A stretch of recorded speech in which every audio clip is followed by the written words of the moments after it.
Continuous monitoring रे चोरी case detection पाई आम जो प्रयास जारी रही से आमको एक बड़ सफलता मिली। गत 6 मे मसरे मे मास 6 तारिख में प्रदीप कुमार पाढ़ी नामक जन व्यक्ति मॉर्निंग वॉक कर समय जड़े चोर आसी सुना चेन टाक स्नाचिंग करनेला बोली चांदिल थाना रे रिपोर्ट करथिले। ताकू आधार करी हमर आईसी चांदिली एवं आईओ आशुतोष दुजन मिसी अन्य सहायता रे बहुत प्रयास पर आमर काली आक्यूज को अरेस्ट करिछु। ताठारो ए केस रे हमकु 1,40,000 टंका रिकवरी होईछि।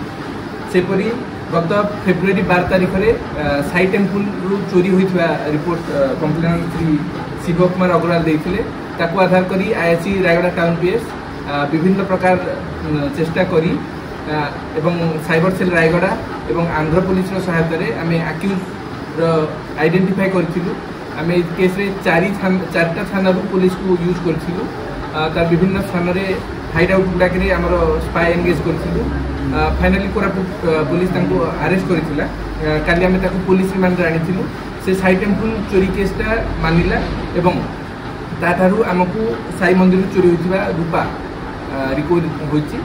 आम बर्तमान आपण सामने